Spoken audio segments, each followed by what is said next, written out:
What's up, Team T, baby? Alright, so I'm going to talk a little bit. First, we're doing a swan dive down. Try and keep your legs straight and then bend them slightly. This is just letting everything from your spine flow down so you can really open up before you start. Here, when you're circling your hips, kind of go slow. I'm used to this, so it's hard for me to go slow, but hold on to anything if you'd like. But we're just getting our body warmed up. We're going to definitely increase your flexibility today and help you get your splits a little bit easier.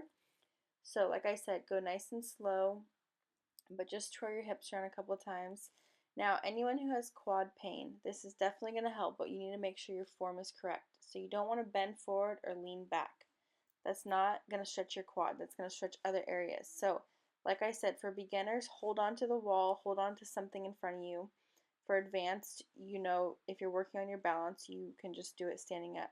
So pull, keep your core tight, nice and tight, and your body should be perfectly straight, and pull from your quad. So pull your foot in and right from your quad. That's how you're going to stretch your quad and not anything else. Now, here's my friend, my strap. I will put down where I got this from because I honestly forgot, but I will find it and put where I got it from, because this right here is going to help you with increasing your flexibility, opening up your hips, getting some yoga poses that maybe you've wanted to always do or try that you were not able to because you're not flexible enough. Well, don't lose hope, you guys. Remember, a little bit goes a long way. So this has helped me previously with being able to do some of these poses, and you really can use this strap for just about anything. So now I'm going to let you watch here with the strap because you don't really need my help here. Really just open up your hips. If you don't have a strap, don't worry. You can, if you have a band, use your band. If you have a towel, use your towel. But all these things will help with increasing your flexibility and being able to do some really cool yoga poses, and it's going to help with your splits.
Okay, so now you should be feeling a lot more flexible, and we're going to go down into the froggy pose.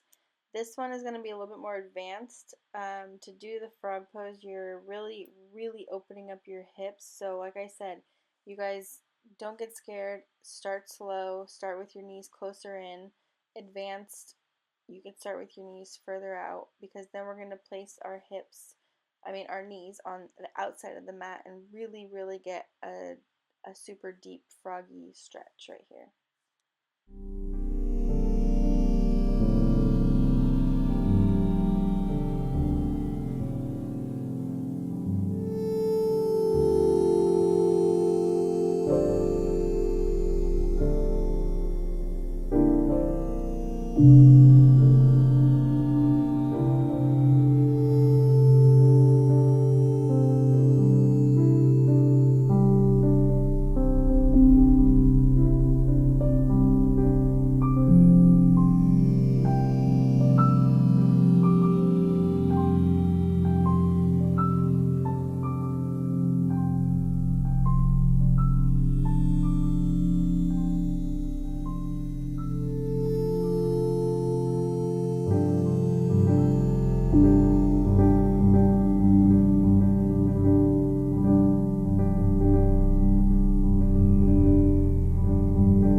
Okay, so the pigeon pose is my favorite pose. You guys that know that one, opening up your hips, I do all the time. But going here into the downward dog, you literally, this is one of the best poses. You release everything from your spine and everything falls down, and it's like almost like you feel all the blood rushing down into your head. But just try and hold it as long as you can, and then bring one leg up, which you can't see my other one. Sorry, I thought the camera was higher. Bring each leg up and circle them, which is what I was doing, and try and focus on your core balance and keeping your body aligned straight with your spine.